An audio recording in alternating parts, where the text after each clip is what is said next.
Hey y'all. Okay, disclosure before we get started. I have a cold or something going on, so if I sound a little off, just give me the grace and know I still showed up. I'm still here. Welcome back to another episode of I'm Overwhelmed. Now what? A safe space for women navigating life's complexities. One day I'm gonna land on a solid intro that I'm gonna use over and over. I keep trying new stuff. Y'all let me know which ones y'all like. Yeah, do that. I be in my head. I'm Kendall, if you don't know. Hey, this podcast is intentionally created for the women who fearlessly care for everyone else while navigating life and typically neglecting themselves. Here we talk about the real struggles of juggling it all, carrying the load, and still trying to make sense of where we fit in our own story. On this podcast, we have honest conversations. I offer practical advice and a little bit of laughter along the way. I invite you to come and fill your cup as I'm an advocate for teaching to only pour into other people from their overflow. You need everything in that cup just for you in order to keep going. So come on, fill your cup, and let's get ready for another episode. It is my prayer that you are able to take away something from this, from every episode, to help you make life just a little bit better and a little bit easier. Because, baby, we be going through it. I tell you. Today, I know you probably read the title before you press play. We are stepping into a topic that is often felt deeply but discussed quietly. We're going to talk about grief. Whether you've lost a loved one, a relationship, a dream, or part of yourself, you are not alone. Today's episode is for those in the thick of it, those who love someone dealing with grief, and for those learning how to hold space for grief with grace. First up in the conversation, I'll call this part Why We Must Feel to Heal. The truth about grief, why we must feel to heal. I think that should be a t-shirt. I like that. Grief is the price of love. It's not something to get over, but something we move through layer by layer, wave by wave. According to the American Psychological Association, unprocessed grief can lead to complicated grief, which is a prolonged and intense state that interferes with daily life, potentially increasing the risk of depression, anxiety, and substance abuse. We must give ourselves permission to feel. I feel like that alone was enough of a warning to let you know how real it is and the need to approach and move through grief and give others grace. I found a quote from Jamie Anderson that says, "Grief, I've learned, is really just love.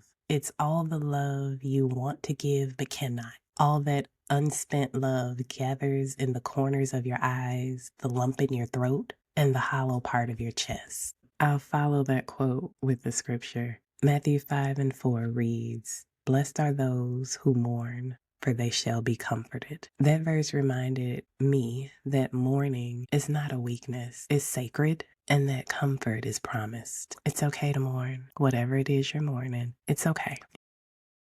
Before I dive deeper into the topic of grief, I invited a beautiful soul who turned her pain into purpose and allowed grief to be a catalyst of her becoming an author and helping others navigate their grief journey.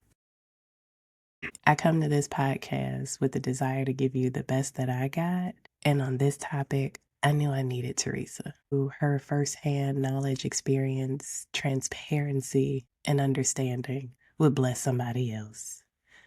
The reality is that only two things are promised. There's a time to live, and then we all will transition. Everybody experiences grief differently, and I felt that it was important to make space to talk about it in hope that we can help someone else. This may not be needed now, it may be helpful later, but at least there is a point that you can come back to. Grief isn't just the loss of someone. Losing someone is very important, but we experience grief in other ways. Loss of relationship, loss of identity, so many different things we grieve. This is part of being overwhelmed. It needed to be talked about. Tough conversations, but it still needs a space and it needs to be unpacked. So here we are, unpacking grief. Before I bring on the amazing Mrs. Teressa Green-Clark, I'll give the disclaimer that I'm testing my editing skills on this one. Give me some grace. I pre-recorded the conversation between me and Teresa separately.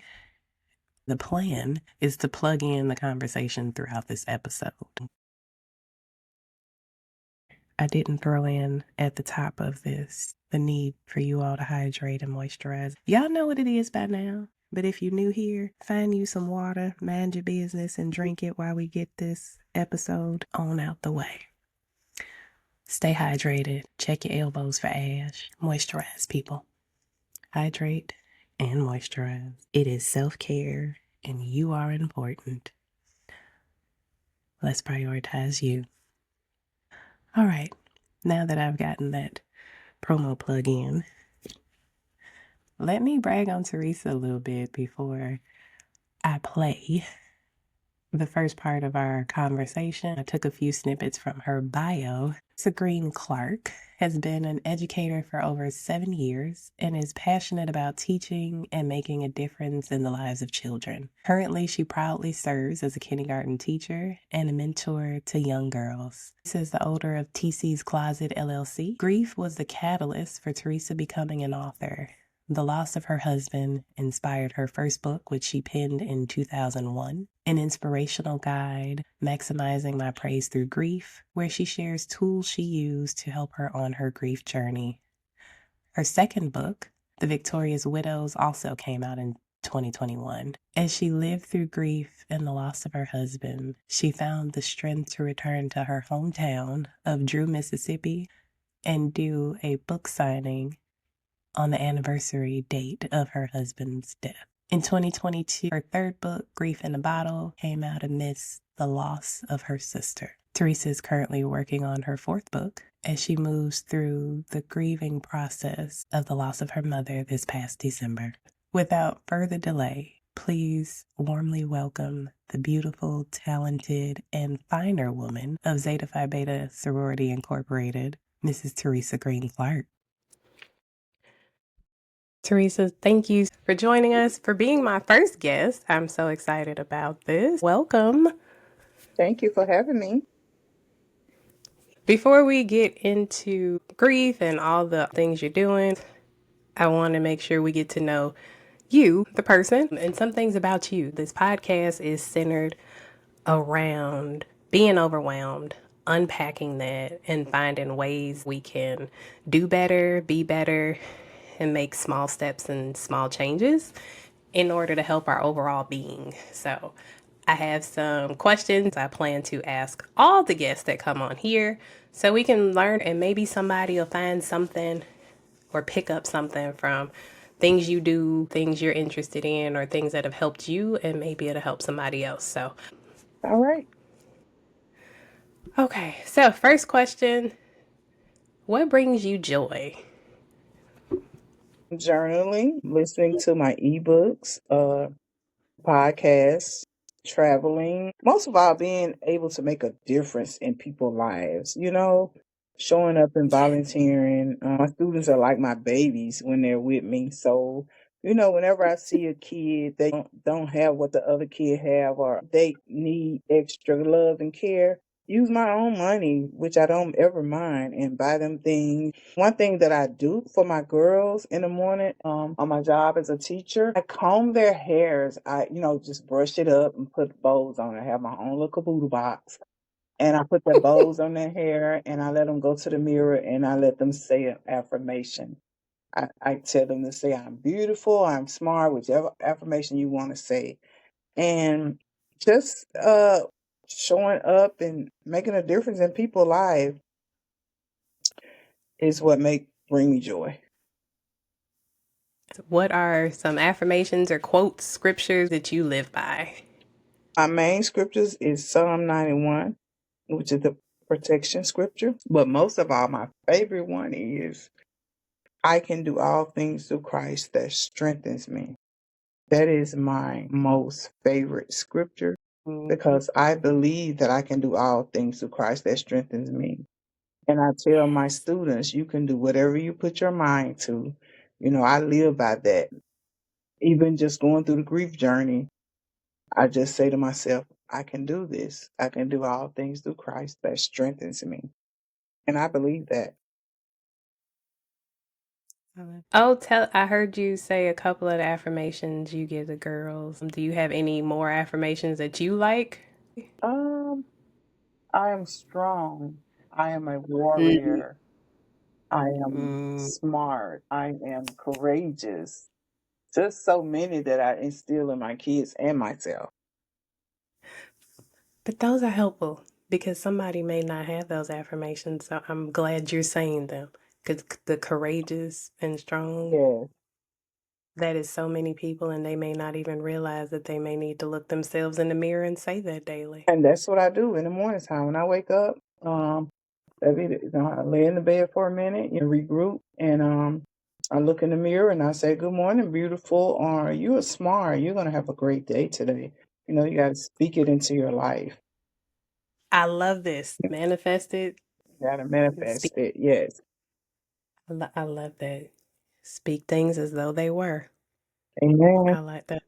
That is a good one. Okay, next question. Let's see. What does self-care look like for Teresa Green-Clark?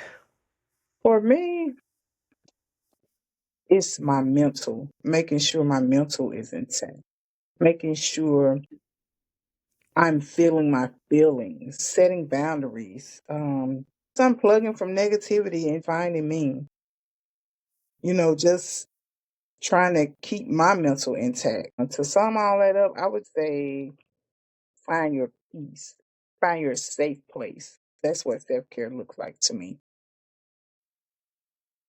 Earlier you mentioned you do journaling. Hmm.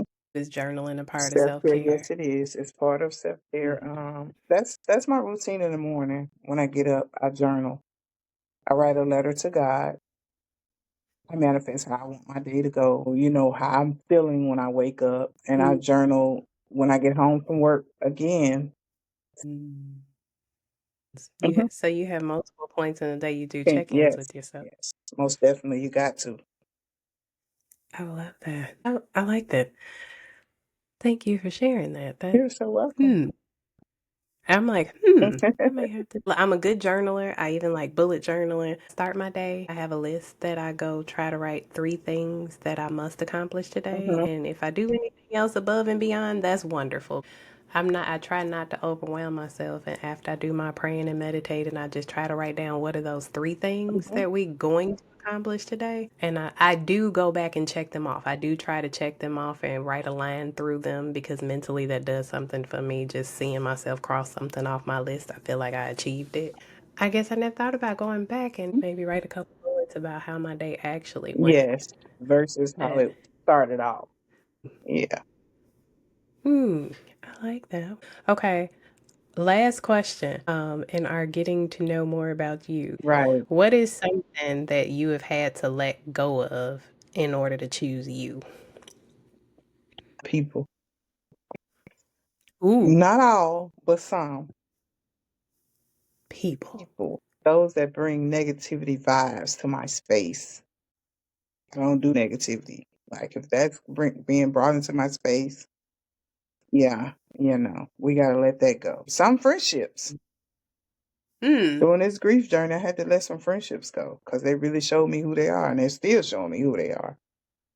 And Being a people pleaser, I had to let that ah, go. I had to mm, then I had to step back and reevaluate myself. I was like, why were you being a people pleaser? You don't have to be a people pleaser, just to fit in. Just be yourself. And right. so I've stopped being a people pleaser. That's the main thing I had to let go of people. That makes sense. I recently went to a healing retreat, Mhm. a biannual healing retreat that Dr. Shaniqua Jones does, and I love it. And I recommend everybody check one out. But in the healing retreat, there was a conversation around it's okay. Everybody can't grow with you and go with you, and it's all right that you have to shed those relationships Mhm. and let go of those people. And what popped up from that was when they say some people are with you for a season and some people are there for a Right. lifetime, and then you just have to know the difference. I go through that now. It's just like some people I've known a long time, and some of those conversations or spaces or places, they no longer serve me. And where I'm trying to get to future wise doesn't match what they're now. It's like everybody can't go with you. That's right. Everybody can't go where you're going. It's a different season and a different season for everybody. It's a teaching season, a learning season, and when God has you in those teaching seasons, everybody can't go with you. That's so true. Sometimes you gotta go by yourself. Yeah. She truly loves what she's doing. She is one of those people that's living into their calling and their purpose, and I love to see it. It makes me so happy. There are two things I wanted to spin the block on Teresa spoke about before we move on. The first one is that I love those affirmations she has those babies saying. I truly hope their parents keep that practice up and continue it with them and use it on themselves in the years to come. That's one of those things where somebody teaches you how to fish and that you'll have a skill and something helpful for a lifetime. I really hope those parents and those babies realize the gift that they're getting and having her as a teacher. Hearing the affirmations she uses and says even to herself in the mirror, from good morning, beautiful, to I am strong and courageous, those are powerful words I will immediately be adding to my morning routine. I hope you all took that away as well. I want to emphasize that affirmations apply to everyone, even if you aren't experiencing loss or going through grief. It adds to your self confidence. It helps you to have a better day or a better moment, or to remind you of who you are and whose you are. Because you are awesome and amazing, and you are wonderful, and you are unique and beautifully made. And sometimes we have to remind ourselves of that because life be life and we get overwhelmed and we forget about ourselves and just how great we actually are. Because when you stop and think about all that you do, sometimes it's like, how the heck did I do all of that? When you don't think you've done anything, you just pause. You've done a lot. You are amazing. And those affirmations can help us remember just how great we are. Many of us are unknowingly grieving the loss of free time, options, experiences, fun, sleep, peace, simplicity, or something else, maybe. Every episode, I say I want you all to walk away with something to make your life just a little bit better. If nothing else, there's a lot here, I promise you. Just stay tuned. If nothing else, please let this be something you take away from this episode. Start your day with positive affirmations. When things get tough, pause and say those affirmations. If you have to go sit in your car and pull down the visor, mirror, your bathroom mirror, I don't care where you have to do it, your mirror, turn the camera on your phone to yourself and be your own neighbor and say, neighbor, I am strong. I am courageous. I am resilient. Let those affirmations speak life to yourself. Encourage Yourself by Donald Lawrence is one of my favorite songs. And sometimes you have to really encourage yourself, pat your own self on the back. You are awesome.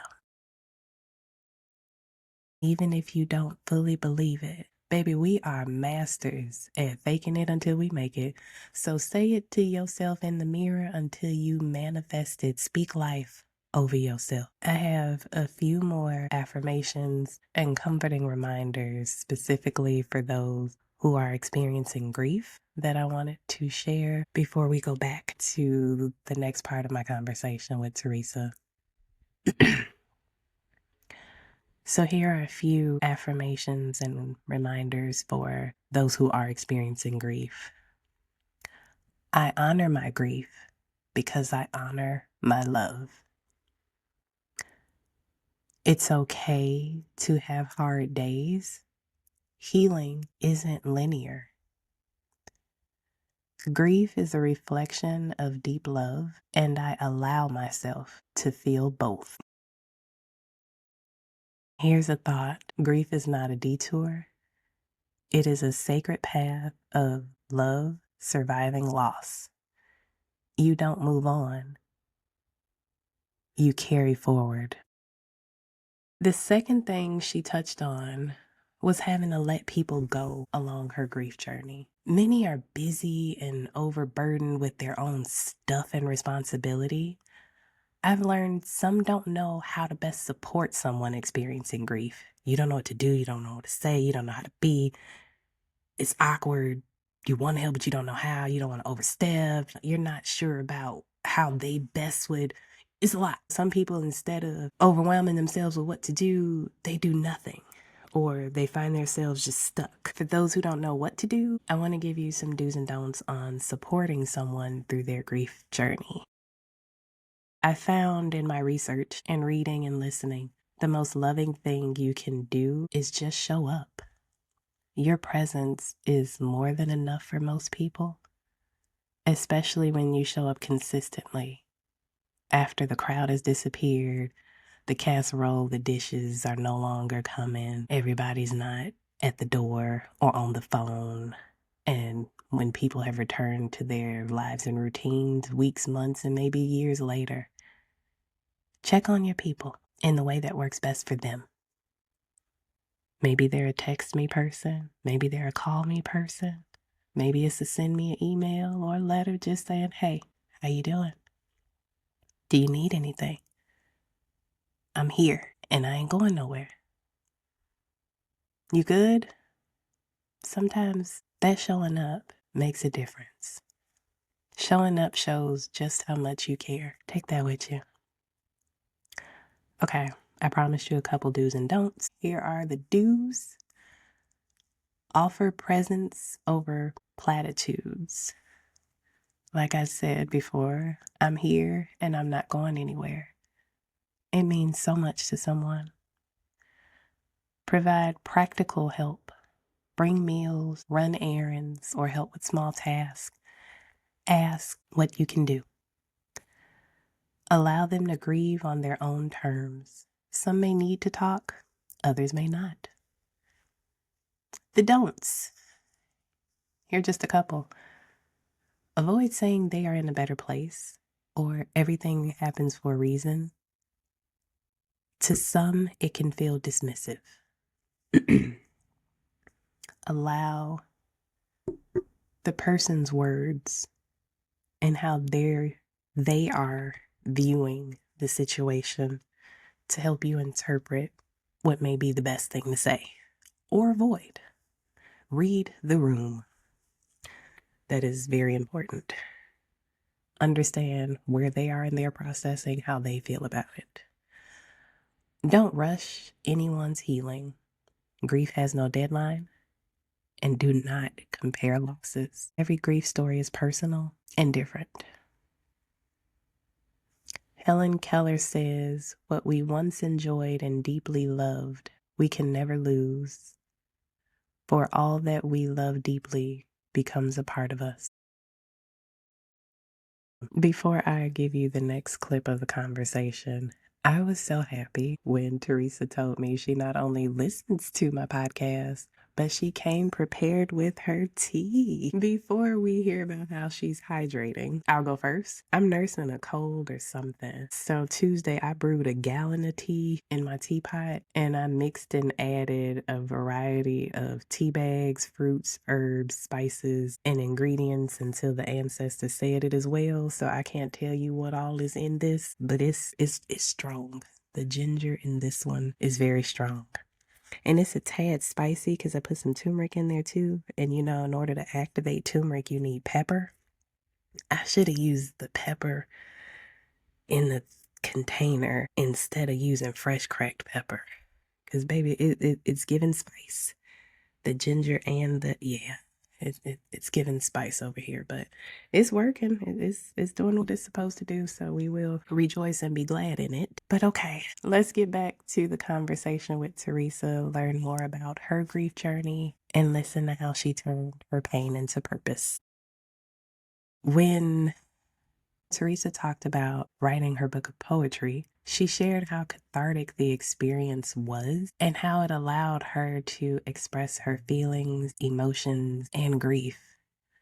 Writing is a powerful thing. If you don't make time to write, you are truly missing magic. I promise you. I'm a huge advocate for journaling, even if it's in your phone. You've probably heard me say before, I love to go to Ross, Marshalls, even the $1.25 plus store tree and buy the notebooks with the quotes and the colors on them. I have one that I do for goals. There's a daily task list where I write down my 3 things I'm going to do today. And I come back and I cross them off. I even had a point where I had an accountability partner, hey Nikita, and we were sending each other our to-do list. We would write it down, take a picture, and then send it because it was holding ourselves accountable. We would send the next days and you could see what we actually did the day before. Baby, that was empowering. Write it down. Journal. Write your feelings, emotions. Do what works for you. There is something freeing.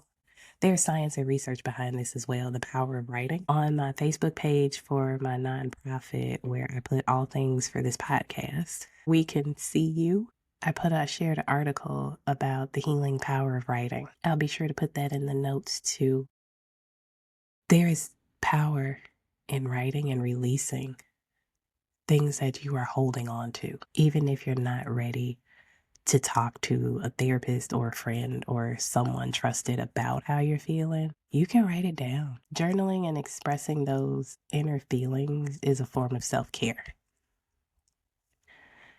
Writing things down helps us confront challenging and painful experiences. It builds resilience by allowing us to process, release, and make meaning of complex emotions. There you go. Instead of me babbling, I should have just read that sentence. Okay, back to our conversation with Teresa. The next snippet, Teresa talks to us about some lessons learned, shared, and some takeaways from her grief experiences and the experiences of others. I also probe her on how she's doing now and what's next for her. So get ready to listen. I wanted to make sure I paused and asked, how are you hydrating? I am an advocate for hydrating and staying hydrated and moisturized. I'm staying hydrated by drinking my water. And I also have a tea. I hear you on your podcast talk about Yes. teas, and I like teas too. In fact, you was the first one to introduce me to the lavender tea, remember? Yeah, so tonight I'm drinking green tea with pomegranate, and it is delicious, very delicious. You must try that one. What brand is it? It's Bigelow. Okay. Mhm. Okay. Yep. I have not tried the pomegranate. I have their green tea with elderberry, but I don't think I've tried pomegranate. So writing down on list of things to try. Okay. You are able to speak to grief from multiple standpoints and experiences. And before we get to more in there, I would love to know who's your biggest source of motivation for you and what did that look like? My biggest source of motivation was my mother-in-law, a real good friend of me and my husband's, Elder Morissette, and then my therapist. My mother-in-law, after I lost my husband, she wouldn't let me stay in the place that we shared, me and my husband, by myself. So I went over to her place to live, and she helped me through it. I would cry. She would cry with me. She would tell me it was okay. Mind you, she lost her husband a year earlier, now her son. But she Wow. had all the strength. I would watch her every day, daily. She would cook for me. I would watch her go through the house with so much joy. Like it didn't bother her that she lost her husband a year ago and now your son. And so I pulled that strength from her. She was definitely Mm. my motivator. She would read scriptures with me. We would pray when I cried. She would pray for me. We would pray together, and she would just say, let it out, scream, well, whatever you have to do, you got to get it out. That's part of your healing. So I thank her for that. And then as far as my husband, me and my husband's friend, Elder Morissette, he would call and send me scriptures to motivate me. Him and my husband were both truck drivers, and they was friends. He was the big brother that was standing in. He would call me, check on me, and make sure I'm okay. He would let me cry and tell me, some fun things about him and what him and my husband had experienced over the roads to keep me smiling, so just so to keep me going. And then my Yeah. therapist, she's asking me, what am I doing to, while I'm grieving? And I told her I was writing, journaling, just writing things down, how I'm feeling. And she was like, well, why don't you turn that into a book? And I was like, Huh. yeah, good idea. So I started writing every night. Every time I cried, I would write my feelings out, and as I went through the grief journey, things that was helping me get through the grief journey, I was journaling that, and it all became a book. And so, yes, those were my three motivators. Wow. The follow-up question, since you already had a segue into talking about how you got to your books. So I mentioned in your intro your titles for your 3 books, but definitely tell us a little bit about each one of your books. Okay, my first book is the name of my first book is Maximizing My Praise Through Grief. And I wrote that book in honor of my husband. I dedicated it to him. I felt like I wanted to do something to make him proud. So, yes, that was my first book, Maximizing My Praise Through Grief. And it is on Amazon. As a matter of fact, all of my books are on Amazon. My second book is I wrote with 7 more widows that I met in a widow group, entitled The Victorious Widows. We wrote that book as a, group. Each one of us was assigned a chapter to tell our story, which helped more. I was able to write about it more and more and get it out of my system, and that helped. As I kept going and going and going on through the grief journey, I was like, I'm tired of crying. I'm tired of being sad, God. What can I do? What can I do? And so I was like, you know what? I'm gonna write a the name of this book that I wrote was Grief in a Bottle. And people will probably look at the title and say, Grief in a Bottle? But it's the total opposite of what happened. I let grief out of the bottle, which I was so tired of grief being bottled up inside of me, not letting me get through day to day activities, crying. I was like, I got to figure out how to unbottle this grief. So I just started writing poetry. I said, you know what? I can write a poetry book. In that book is each stage on what I went through and how it started to unbottle out of me. It's me again. It's just me and you. Mm, mm, mm, mm, mm. Just us two. Don't worry, don't worry, don't worry, don't. Okay, let me stay focused. I don't need nobody else. Um, this be the problem. It's the ADHD creeps in, and then yeah, we get distracted. Come on, let's come on back. Hold on, let's hydrate and we gonna refocus this thing. Mm-hmm. Okay, I hope you all are enjoying Teresa. I always enjoy talking to her when we get together. It's always a good time. A couple takeaways from that segment. In coping with her grief, she moved in with her mother in law so she wasn't lonely. And she observed and pulled from the example Mrs. Clark set. And then she went to find her people. She found a support group of other widows, connected with people who could meet her where she was, understood her pain and loss. If you find yourself in a season where you're feeling isolated and need to be understood, I implore you to go find a support group, Facebook group, in person, online, whatever works for you. Find your people, seek out community, intentionally look for people who can meet you where you are and provide the support you need to get better. Even if it's not about grief or loss, if you want to start a business, start surrounding yourself with entrepreneurs, attending events where like minded individuals gather. If you tired of being an American like me and you looking to move out, there are expat groups. If you want to move to a different state, if you want to get out of that relationship and don't know where to start because you ain't got no money, there are groups, there is information. Find your tribe. And it doesn't have to be permanent. It can be temporary and just until you no longer need that. Find your community. We are not made to be alone. Sometimes we need moments to ourselves, but most of all, we need help. We need support. We need mentorship. We need others to pour into us. People that understand, that have already been there, so that we can learn from them and save ourselves some time, energy, money, find out the resources.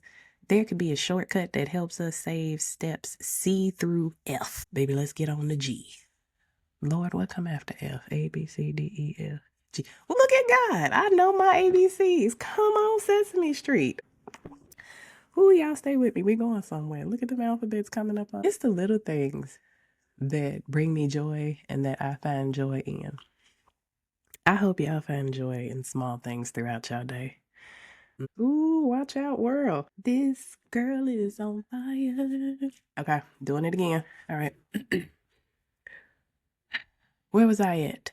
Let me go back to this outline. Yep. Find your people, be intentional. There is power in connecting with like minded people who have the same goals and desires as you. Do that for you. You deserve it. When Teresa talked about writing her book of poetry, she shared how cathartic the experience was and how it allowed her to express her feelings, emotions, and grief. Writing is a powerful thing. If you don't make time to write, you are truly missing magic. I promise you. I'm a huge advocate for journaling, even if it's in your phone. You've probably heard me say before, I love to go to Ross, Marshalls, even the $1.25 plus store tree and buy the notebooks with the quotes and the colors on them. I have one that I do for goals. There's a daily task list where I write down my 3 things I'm going to do today. And I come back and I cross them off. I even had a point where I had an accountability partner, hey Nikita, and we were sending each other our to-do list. We would write it down, take a picture, and then send it because it was holding ourselves accountable. We would send the next days and you could see what we actually did the day before. Baby, that was empowering. Write it down. Journal. Write your feelings, emotions. Do what works for you. There is something freeing. There's science and research behind this as well, the power of writing. On my Facebook page for my nonprofit, where I put all things for this podcast, we can see you. I shared an article about the healing power of writing. I'll be sure to put that in the notes too. There is power in writing and releasing things that you are holding on to, even if you're not ready to talk to a therapist or a friend or someone trusted about how you're feeling, you can write it down. Journaling and expressing those inner feelings is a form of self-care. Writing things down helps us confront challenging and painful experiences. It builds resilience by allowing us to process, release, and make meaning of complex emotions. There you go. Instead of me babbling, I should have just read that sentence. Okay, back to our conversation with Teresa. The next snippet, Teresa talks to us about some lessons learned, shared, and some takeaways from her grief experiences and the experiences of others. I also probe her on how she's doing now and what's next for her. So get ready to listen. As we talk more about processing, living through grief, having experienced loss of your husband, a sibling, and your mother, as well as others throughout life, what are one or a couple lessons that you've learned? Okay, so I have to say one of my lessons I learned was that your pain can be turned into purpose. And matter of fact, that's the name of my chapter in the book, The Victorious Widows. Pain to Purpose. That's the name of my chapter in the book. And I feel like once my pain turned into purpose, I was able to let others know that you're not alone. You can make it. And even grieving in the early stages, it was just to let them know you can make it. You may not seem like it because on my first day, when I lost my husband the day after, I didn't think I would make it. But here I am 5 years later saying, yes, you can make it. That's one of the lessons that I learned, that pain can be turned into purpose. As far as losing my mom, that's a whole different feeling from losing a husband. I lost my sibling, I lost my brother when I was younger in high school. But when I lost my husband, that was like traumatic for me. To lose my mom, that was wow, like devastating. So when people say, is losing a husband and losing a mom or losing a sibling, are they the same? No, because losing my husband was my mate, my soulmate, someone I woke up with, someone I went to bed with. My heart ached for him, and it really, really hurt. When I lost my mom, it's like a aching pain, like a stick in the heart, and it just it's not coming out. Like that's my mom, somebody that raised me. So when Yeah. people ask, is losing a husband and losing a mom are the same, is definitely not the same. And for me, I feel like I lost my mom twice. And Mm. when I say that, I mean I lost her when she transitioned. Before she transitioned, she wasn't the mom that I knew. I lost my mom to dementia. I saw her change right before my eyes. I saw how her You saw appearance the decline. changed, how she changed. Yeah. So yeah, it's not the same, and it's two different feelings. I have I'm my dad's caregiver, and my dad has dementia. I definitely noticed a difference. You see the transition, you Mm-hmm. see decline, even though sometimes it happens slowly and over time, you see the difference in their attitude. Mm-hmm. For me, my dad got a little short Mm-hmm. with his attitude or his responses. I had to start considering his pride and dignity because he was losing his ability to have his independence or losing free will. But it was definitely different where you see your parent go from the person that raised you Yeah. to now the person you have to raise or you have to help take care of because they're declining. I don't think I ever thought about that until you brought up how you're grieving the loss of a parent that was still here. It's a new normal, but Yeah, it it's is like even normal. They're declining. They're changing over time. It's mm, very different. very. It's like two losses. You Mm, lose them with dementia before they pass away, and then you lose them in the physical. They're not here no more. So I feel like I lost my mom twice. that is tough. That is definitely tough. Love that you turned your pain into purpose. It was exciting to hear that you joined the widow support group, then hearing how you all got together and wrote that book. How do you think that helped others heal by you all writing that book together, the collective? As a collective, once we wrote that book and we put it on Amazon, Yeah. so many people bought the book and put comments how the book is helping them. Someone talked about how they cried reading our stories. Some overjoyed how they saw the things that we did because we wrote about what happened, how we overcame it, and how we are resilient, what we were doing at the moment. And they were surprised that we wrote the book. They were surprised that some more wrote more books. More was, Yeah. just traveling and doing things. They was just surprised on how the stories could be so detrimental. But then in the end, they was overjoyed of how we overcame it. Mm. Hmm. You don't stay there. You move through at your own You got pace. to move through it. You cannot stay there. Feel your feelings, but don't stay there. Mm.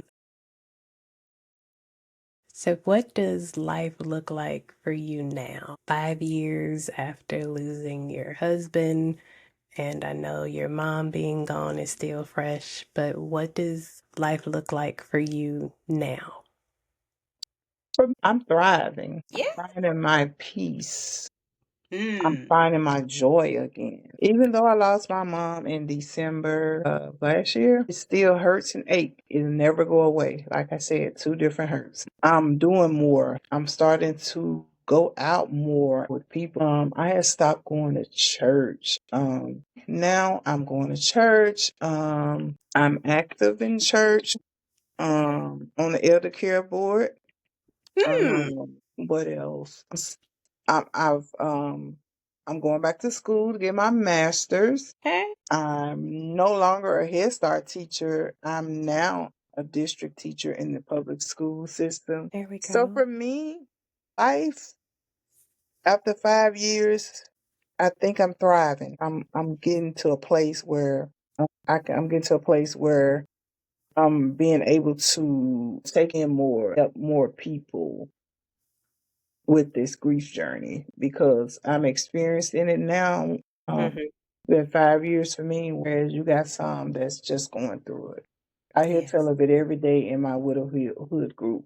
Let's pray for sister so and so. Let's pray for sister so and so.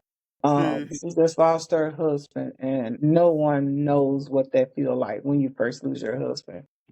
But Yeah. I'm here to say 5 years later, it won't be the same feeling. Like I said, you can't put a time limit and you can't compare people's Right. journey. But for me, after 5 years, I still cry, but not as much. And I'm doing more. I'm doing more to find myself again. I love that. I love that. What else is next for you? What's next for me? Like I mentioned earlier, I'm going back to school to get my master's. I also have a book called Coconut Treasures that I'm sitting on. Should have went out during the pandemic because it was mainly written for kids' mental.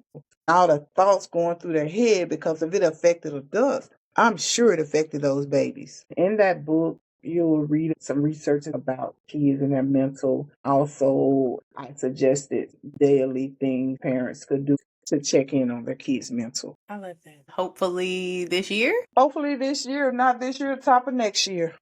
Okay. Yeah, Okay. That, like you said, the kids have been through some things as well. they And have. sometimes we're so overwhelmed with ourselves that we may not have stopped to think about how kids' mental health has been impacted, not just with the pandemic, but day to day now, and definitely during the pandemic when they were isolated. I'm looking forward to that. I'm also working on launching a mentoring service for young girls because I see a need. Mhm. Since I've been a teacher at this elementary school area of Gary, Indiana, I feel like those babies need so much mentoring. Yeah. And the Holy Spirit said, I put you here for a reason. It's time to launch that mentoring group Come and on, baby. service so you can help these babies. So I shall be getting that launched soon. I love it. And the name of my mentoring group is Midnight Garden. I came up with Midnight Garden because I am a true woman of God and I go by the Bible, a lot. In the Bible, Jesus and the disciples was in the garden talking. I felt like they got all the things they needed to know from Jesus within that talk. So that's why I Mhm. came up with Midnight Garden because I feel like the girls can sit with me and in the garden and grow as flowers, tell me, how they're feeling, and we can work together to help them grow. I'm definitely looking forward to you putting out more information on Midnight Garden mentoring services launching in Gary, Indiana in 20. Did y'all hear our girl is thriving? Yes. All the finger snaps.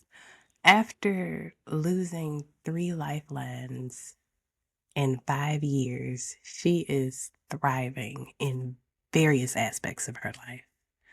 I don't know about you, but I love to hear women doing well and knowing that on the other side of pain, of loss, there is light and joy.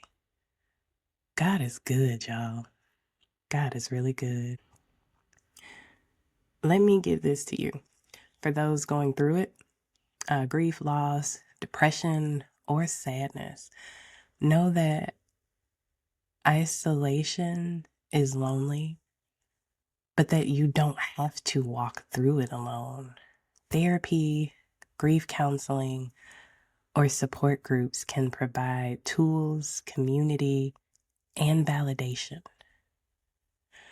The National Alliance for Grieving Children and Grief Share are good starting points for those who are experiencing grief, as well as for those who have children experiencing grief, because often we're stuck on ourselves and we forget about the kids. They also need counseling. They need someone to talk to. They need someone that understands them. So look for those resources for children as well. A 2019 study in the Journal of Psychiatric Research found that structured grief therapy reduces symptoms of depression and anxiety, as well as improves emotional regulation. Even talking to a trusted friend or spiritual advisor can be the first step. If your grief feels unbearable or prolonged, please seek professional help. Asking and seeking help is strength. It takes strength. It takes a lot to ask for what we need sometimes. It takes a lot to seek help. That is strength, not surrender and not weakness. It's strength. Psalms 147:3 tells us he heals the brokenhearted and binds up their wounds. As we get ready to wrap up our interview with Teresa as well as this episode, let me play the last part. Before I let you go, is there anything you want to throw out there for the folks experiencing grief, or maybe people supporting others or know someone that's experiencing grief? Yeah, it's one important thing that I left out is that we have to understand everybody is not going to understand your grief journey. You can't put it on everybody. You can't be upset, if people don't want to talk about it because people don't know how to talk about it if they haven't experienced it. I would say to people that's grieving in an early journey, find your people that has experienced it and keep the motivation. Pray. Most of all, that's the main thing to do. Everybody don't believe in prayer. Some people don't believe in God, but for those that do, that's what helped me get through it. Find someone that's gonna listen. And if you're not ready to talk about it, then let a person know I'm not ready to talk about it. You have some friends that'll come around and some supportive friends and be like, how are you doing today? How are you feeling today? Or how's it going? And you can just simply say, I don't want to talk about it. And that's okay. It's definitely okay. I have one last quote. Go ahead. Whatever. Well, it's okay Let them use not it. to be okay. Yes. That's something that I really want a person that's grieving to Yeah, know. It's okay not to be okay. absolutely. It absolutely is. I thank you and I appreciate you being open, honest, vulnerable, and for your time and expertise. You're so welcome. And you have a blessed day. I don't know about y'all, but I feel good. Windy and heavy, coming out a little lighter. I truly hope this episode has helped someone. It really helped me as I navigate having an aging parent who's been hospitalized for almost 6 months, witnessing his dementia progress very quickly during that time, and him not being able to communicate the way he's used to. I realized in talking to Teresa that I've been mourning the loss of the dad that I used to know, the dad I grew up with as a daddy's girl and the favorite before my daughter came along and stole my thunder. I miss my dad. I miss the dad that I grew up with, the one I could call because he was going to fix anything and do anything, and he was always there. I miss my dad. But in this episode, I am leaving feeling heard, understood, better equipped, and it's given me direction, hope, and a little bit of peace. I hope it helped you, or that maybe it'll help someone you know that needs it. I'm so glad we had this conversation. I'm glad I chose to tackle this. I know time is a gift, and I don't want to be before you long, but this was needed. Before we get out of here, let's wrap this up by taking a moment to breathe together. Let's inhale through our nose and breathe out through our mouths. And let's try this. Let's inhale and think about, I am safe. Exhale and tell yourself, I allow myself to feel. On your next inhale, I am not alone. And on that exhale, I am held and I am loved. I want you to know that you are awesome and you are amazing. And you got this. Thank you for spending this tender moment with me today. And remember, if you or someone else is grieving, that there is no right way to do it. There is your way, and that's enough. Please share this episode with someone who might need comfort. And until next time, be gentle with yourself. Thank you for being you. Thank you for showing up. Keep going. You are doing a good job, sis. Good job.